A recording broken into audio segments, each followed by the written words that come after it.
way you create a business that's worth 100 million or $1 billion is having your team every day fighting to win for the business, to hit targets.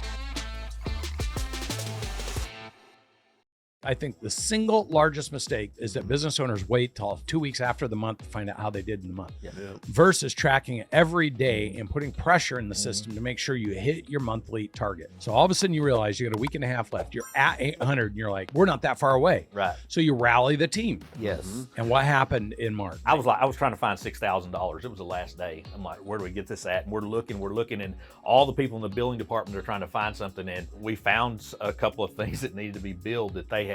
I don't know if it got overlooked or what happened, but they got it in and got it. We hit the million. So I just want for the listeners to understand the way you create a business that's worth 100 million or $1 billion is having your team every day fighting to win for the business. And what you did is you rallied your team. You gave them a purpose. Now, the second biggest mistake business owners don't do in their business is give their team a purpose. And the purpose isn't like, we want to build the most prettiest logo for our business and be known. It's like, the purpose is like, we got a challenge today. We have to win. We're all frantically scurrying through the, you had $6,000. Then it might have never billed, by the way. Right. Might have never got found. It might have never got billed. And then you're like, I wonder how many other bills are hanging out there that we didn't do. Right. So you hit your million for the first time in the history in March. Right. And you're like, we frickin' did it. Yes.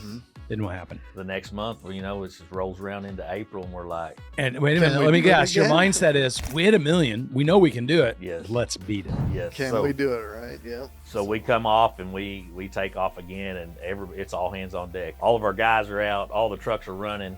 We have all the inventory. We're moving. Guys are going out on trips, coming back. Now you got the whole team fighting for the business to win. Yeah. Sales team phones constant. Yeah, and it's like the first 2 or 3 days of the month we build like 300,000. And you're like, oh my God. Yeah, this is a breeze now. Yeah, so then we're like, okay, so then all the crews are out, and then they come back. Everybody comes back in town, and so we have to give them some time off. Yeah. So it's like, look, nothing's really happening for a week. We have some part sales going on and things like that, but we're all sitting here on go. We're loading trailers. We've got everything set up. The guys, they're off for a week to 10 days. Some of the guys have been out for 20-something days, and they come back in, and, we said, look, we got to give them some time off. So the first 5 or 6 days of the month, we hit the 300,000, and we're thinking, okay, we need to get 700 to match what we done last month, and maybe another 100 to get us to 1-1. Another record. Yeah. So for another record month. So the guys, they come in, they're off for their 7 or 8 to 10 days. And when they get back, they all take off again. I'm watching the numbers on every day. I'm AR department. I'm calling, where we at with this one, and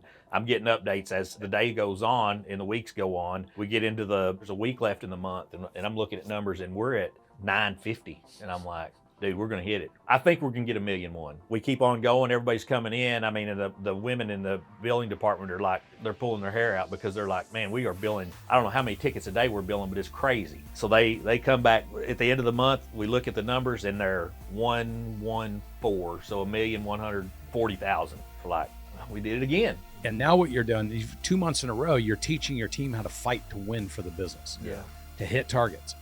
And it's something you guys had never done before. So now it's like you're constantly rallying, and it's like the boiling frog theory. After a couple months, it becomes like, well, this is what we do. Right. That's right. Before it's like, oh, it's time to go home. Let's go home. Nobody's fighting to win. Everything's comfortable, and everybody's comfortable. So now March, you hit your $1 million first time ever. April, you beat it by 10%. $1.1 million, $1,150,000, 15%. Right. Now you're like, what can we do in May? So what happened in May? Same thing. I mean, it's like everybody comes in at the end of the month. The first of the month is slow because everybody's been out. They come in. We're billing some small tickets, different things happening. Then we're starting to see these big bunches of jobs start to get. They're going through. They're 20,000, 30,000, 10,000. I mean, they're coming in, and we're watching the numbers, and we get about a week left in the month, and we're looking at it again, and we're at $1 million. So we're like, look, we've hit it. Where are we going to go from here? So we watch it, and we keep watching it every day. I'm calling the AR department, hey, send me an email with where we're at. I want to see where we're at. So I'm watching, and then it goes to 1-1, it goes to 114, 118. How good when you all of a sudden busted that 114? How good did it feel? Because now you're like, $1 million, we know we can do $1 million. Oh, I know. But now you bust through the 1,000,004 or 1,140, which was your highest waterline ever. Yeah. And you blow through it. What do you end up doing? We end up doing 1, 2, So $100,000 more. So literally you beat the million mark by 25%, but you're 130% over what your average month was. Yeah. And you're almost double your best month you've ever had at this point.